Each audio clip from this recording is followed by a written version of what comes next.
Okay, we got Emily Sisson here one day before the Boston 10K, and we're at View Boston where you can see sort of the whole skyline. Did you gain any intel from the course looking at it from up here? No, none. Just we noticed it's a lot greener than we thought up here, but no, not really. So where's your mindset coming into this race? What's the goal tomorrow? Just to get a good hard effort in. I just like to be competitive with whoever's in the top group. So I'd like to be put myself in it and just see how high I can finish. But yeah, I think Ray originally was go for a fast time, but it looks like not really fast time conditions, but whatever, I'll just race. That's kind of the fun part. And you raced in Manchester a few weeks ago as well. Yeah. That seemed to go pretty well. What are your thoughts on that round? No, I was really happy with it. I mean, I was hoping that would bring me on, and then I'd have another race in New York and then here, and I had to miss New York, which I was kind of bummed about. But I feel like every time I race, I it brings me on more and more. So just hoping to I don't know, get fitter after this one and just practice racing and feeling good. I haven't felt good racing in a while, so I'm kind of just enjoying that, just throwing myself in it. Why didn't you run the New York Mini? I had a upper respiratory sinus type infection or something. So yeah, just bad timing. But feeling good now. Yeah. So you say you haven't felt good in racing for a while. When was the last time you felt good racing? Ray and I were talking about that. I feel like a really long time. Before even Chicago 2023. It's a while. But maybe I don't know. I just feel like I've had little things, little niggles or side stitches.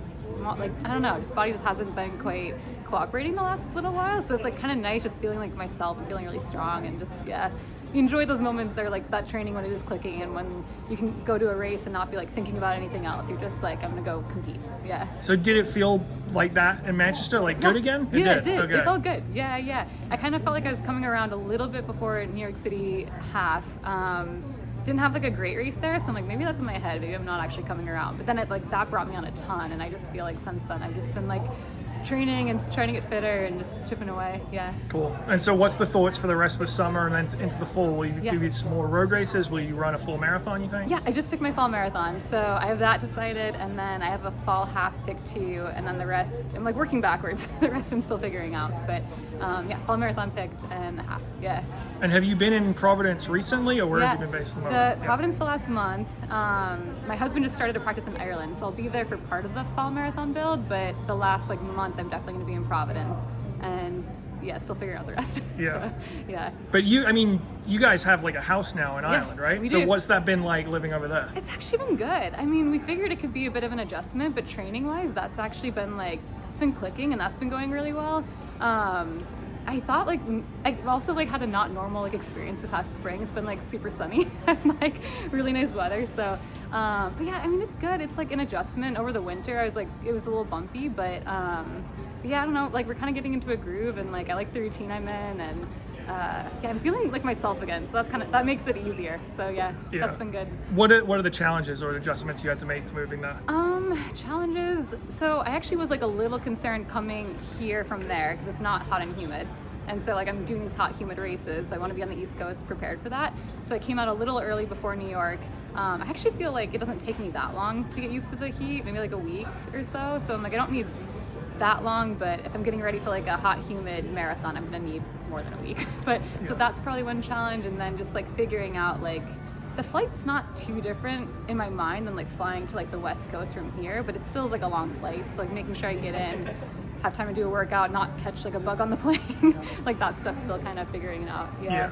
Where in Ireland is your house? Waterford. It's 2 hours south of Dublin. Okay. Yeah. Nice. Yeah. And do you still fit in altitude training then? Actually, Ailish and Callie Thackeray both invited me on training camps for them in Font-Romeu, and what's the other spots? San Moritz. But I'm a little, I don't want to say traumatized, but I had a bad experience before the Olympics at altitude, so I'm kind of okay, I'm gonna put that off for now, and then I'll go back to it eventually. I think what will help is maybe going up with someone like an Ailish and seeing how she trains up there and kind of adjusting. I'm hit or miss with altitude, so I'm I'm gonna take a break from it. Yeah. So yeah. Do you think you're a good hot weather runner for tomorrow?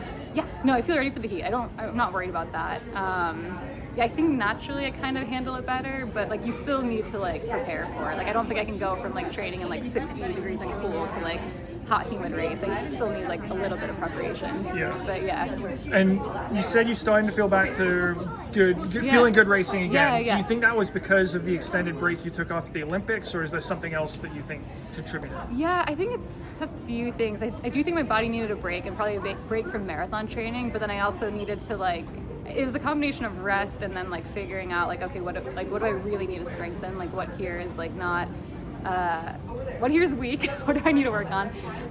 And so yeah, I've been doing a lot of strength work, trying to like adjust things, figuring out what I need to add in, as well as like dialing the training back over the winter and the spring.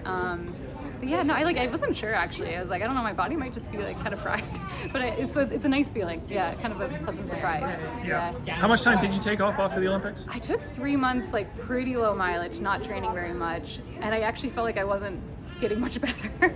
I felt like my form was still kind of funny, like I had a hitch in my step and everything.